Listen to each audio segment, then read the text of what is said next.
রাজধানীর মিরপুরের পল্লবীতে ৮ বছরের শিশু রামিসাকে ধর্ষণের পর গলা কেটে হত্যার ঘটনায় আদালতে দোষ স্বীকার করে জবানবন্দি দিয়েছে গ্রেপ্তার আসামি সোহেল রানা। শিশুটির ওপর চালানো নৃশংসতার বর্ণনা দেয় ঘাতক। এটি নিয়ে দেশ আজ উত্তাল। সবাই বিচারের দাবিতে রাজপথে নেমেছেন। ধর্ষকের শাস্তির আইন সব দেশেই রয়েছে, কিন্তু কোন দেশে কি আইন রয়েছে এই ধর্ষকের শাস্তি? দেখে আসি বিস্তারিত। বাংলাদেশে ২০০০ সালের আগে ধর্ষণের ঘটনায় জরিমানার বিষয়টি বাধ্যতামূলক ছিল না। ২০০০ সালের নারী ও শিশু নির্যাতন দমন আইনে জরিমানা বাধ্যতামূলক করা হয়। এই আইনে বলা হয়, যদি কোনো ব্যক্তি কর্তৃক ধর্ষণ বা উক্ত ধর্ষণ পরবর্তী তাহার অনবিধ কার্যকলাপের ফলে ধর্ষিত নারী বা শিশুর মৃত্যু ঘটে, তাহলে ওই ব্যক্তি মৃত্যুদণ্ডে বা যাবজ্জীবন কারাদণ্ডে দণ্ডনীয় হবেন এবং এর অতিরিক্ত ১ লক্ষ টাকা অর্থদণ্ডেও দণ্ডনীয় হবে। এছাড়া যদি একাধিক ব্যক্তি দলবদ্ধভাবে কোনো নারী বা শিশুকে ধর্ষণ করেন এবং ধর্ষণের ফলে উক্ত নারী বা শিশুর মৃত্যু ঘটে বা তিনি আহত হন, তাহলে ওই দলের প্রত্যেক ব্যক্তি মৃত্যুদণ্ড বা যাবজ্জীবন সশ্রম কারাদণ্ডে দণ্ডিত হবে এবং এর অতিরিক্ত ১ লক্ষ টাকা অর্থদণ্ডে দণ্ডনীয় হবেন।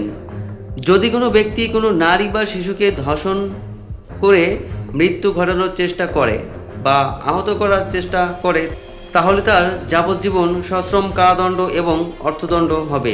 আর ধর্ষণের চেষ্টা করলে ১০ বছর পর্যন্ত কারাদণ্ড এবং অর্থদণ্ড হবে। ভারতে ধর্ষণের আইন দিন দিন কঠোর হচ্ছে। ধর্ষণ নিয়ে দেশটিতে যত অসন্তোষ জনমনে তৈরি হয়েছে, তার মধ্যে সবথেকে উল্লেখযোগ্য হলো কাশ্মীরে ৮ বছর বয়সী মুসলিম শিশু আসিফা বানু ধর্ষণ ও হত্যা। শিশুটিকে একটি মন্দিরে আটকে রেখে মাদক খাইয়ে ৫ দিন ধরে ধর্ষণ করা হয়। শেষ পর্যন্ত তাকে শ্বাসরোধে হত্যা করা হয় এবং মাথা থেতলে তার লাশ কাটোয়ার কাছে একটি জঙ্গলে ফেলে দেওয়া হয়। এ ঘটনার পর ভারত জুড়ে তীব্র অসন্তোষ ছড়িয়ে পড়ে। দেশটির মন্ত্রিসভা পাশ করে নতুন আইন, আর সেই আইনে ১২ বছরের কম বয়সী শিশুকে ধর্ষণের শাস্তি নির্ধারণ করা হয়েছে মৃত্যুদণ্ড। আর ১২ থেকে ১৬ বছর পর্যন্ত মেয়েদের ধর্ষণের জন্য কঠোর শাস্তির কথা বলা হয়েছে। আর যে কোনো ধর্ষণের ক্ষেত্রে ন্যূনতম সাজা ৭ বছর থেকে বাড়িয়ে ১০ বছর করা হয়েছে। ক্ষেত্র বিশেষে যাবজ্জীবন কারাদণ্ড হতে পারে। তাছাড়া ১৬ বছরের নিচে কোনো মেয়েকে ধর্ষণ বা গণধর্ষণ করলে অভিযুক্তরা কোনোভাবেই আগাম জামিন পাবে না।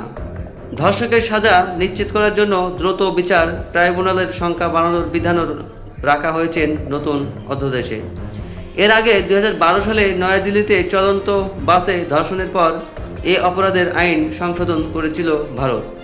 ১৩ দিন মৃত্যুর সঙ্গে লড়াই করে সিঙ্গাপুরের একটি হাসপাতালে মৃত্যুর কাছে হার মানেন নির্ভয়া।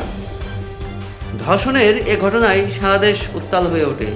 এ ঘটনার পর নতুন করে নড়েচড়ে বসে দেশটির সরকার। ঘটনার জের ধরেই পরে ভারতে ধর্ষণ প্রতিরোধে কড়া আইন আনা হয়েছিল। চীনে ধর্ষণ নিয়ে আইন বেশ কঠোর। নারীদের ওপর যৌন নির্যাতন বা ধর্ষণ ঠেকাতে আইন রয়েছে সব দেশেই, কিন্তু ধর্ষণের শিকার শুধু নারীরাই হন এমন নয়, বহু পুরুষও যৌন নির্যাতনের শিকার হন নানা ক্ষেত্রে। আগে দেশটিতে নারীদের ওপর যৌন নির্যাতনকে অপরাধ হিসেবে দেখা হতো, তবে ২০১৫ সালে আইন সংশোধন হয়। এতে শুধু নারী নয়, পুরুষদের ওপর যৌন নির্যাতন অপরাধ বলে গণ্য হবে। অপরাধ আইনে সংশোধন করে এর ন্যূনতম সাজা করা হয় ৫ বছর। নারী পুরুষ উভয়ের ওপর যৌন নির্যাতনের সর্বোচ্চ শাস্তি মৃত্যুদণ্ড। বিশেষ করে অপ্রাপ্ত বয়সের শিশু নারীদের ওপর এ ধরনের সহিংসতা প্রমাণিত হলে দেশটি ধর্ষকের মৃত্যুদণ্ড দেয়, আর সেটি কার্যকর করে খুব কম সময়ের মধ্যেই। কিছু বিরল ক্ষেত্রে পুলিশ তাদের যৌনাঙ্গগুলোকে ক্ষতিগ্রস্ত বা অন্ডকোষ কেটে ফেলে। তাছাড়া অপ্রাপ্ত বয়সের যৌনকর্মীদের সঙ্গে যৌন সম্পর্কেও ধর্ষণ হিসেবে গণ্য করা হয়। ইরানের নারীদের উপর সহিংসতার ইরান বেশ কঠোর। অপরাধ প্রমাণিত হলে এর সর্বোচ্চ শাস্তি মৃত্যুদণ্ড। তবে এই মৃত্যুদণ্ড যে সেভাবে কার্যকর করা হয় না। ধর্ষকদের সবার সামনে ফাঁসিতে ঝোলানো হয় অথবা মাথায় গুলি করে মারা হয় বা পিটিয়ে হত্যা করা হয়।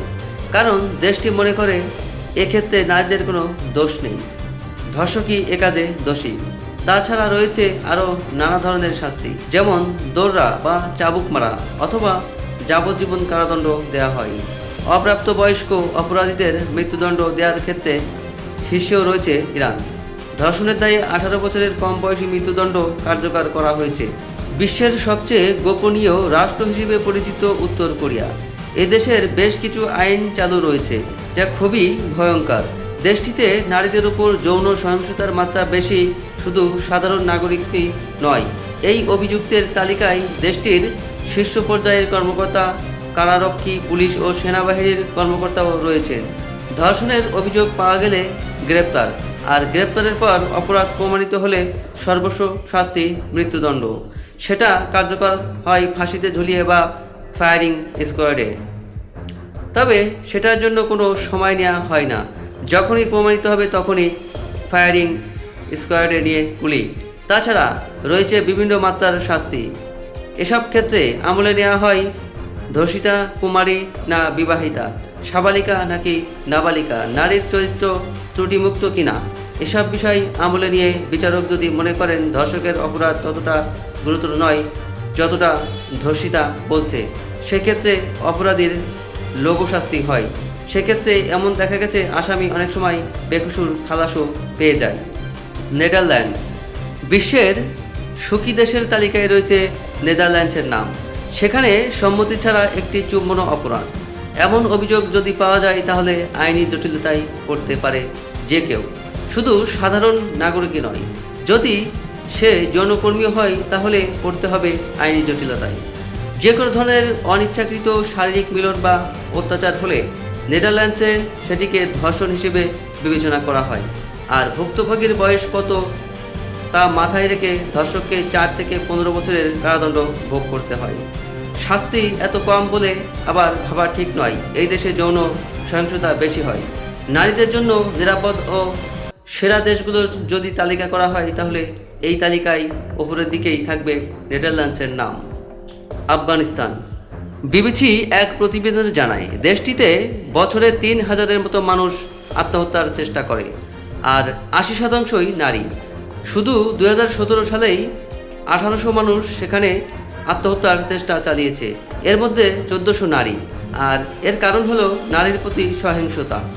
বলা হয়ে থাকে আফগানিস্তানের নারীরা পরিবারের ভেতরেই সবথেকে বেশি নির্যাতনের শিকার হয়।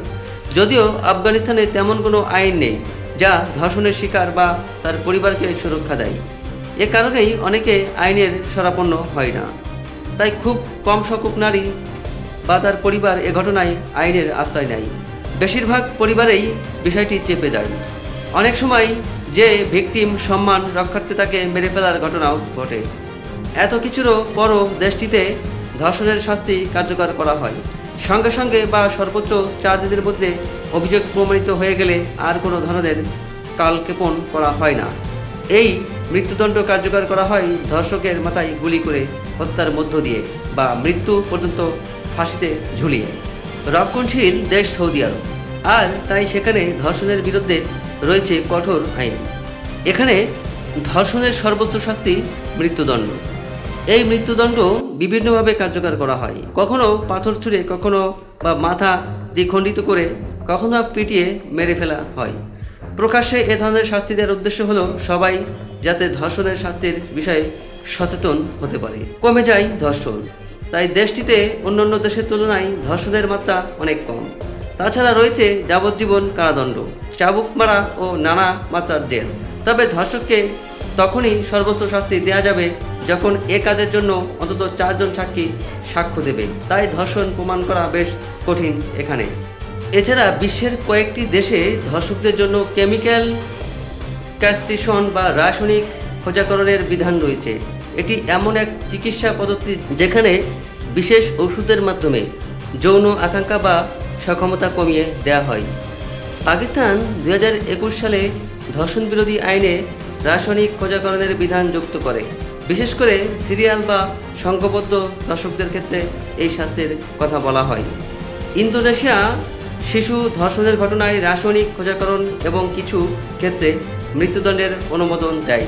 দেশটির প্রেসিডেন্ট জোকো উইদোদো শিশুদের বিরুদ্ধে যৌন সহিংসতা ঠেকাতে কঠোর এই ব্যবস্থা নেন। অন্যদিকে সাউথ কোরিয়া 2011 সালে শিশু যৌন অপরাধীদের জন্য রাসায়নিক খোঁজাকরণ আইন কার্যকর করে। পরে এটি আরও বিস্তৃতভাবে প্রয়োগের সুযোগ তৈরি হয়। তবে ইউরোপের বেশিরভাগ দেশ ধর্ষণের শাস্তি হিসেবে দীর্ঘমেয়াদী কারাদণ্ডকে প্রাধান্য দেয়। মানবাধিকার ও বিচারিক ভুলের ঝুঁকির কারণে মৃত্যুদণ্ড বা স্থায়ী শারীরিক শাস্তির বিরোধিতা করে অনেক দেশ।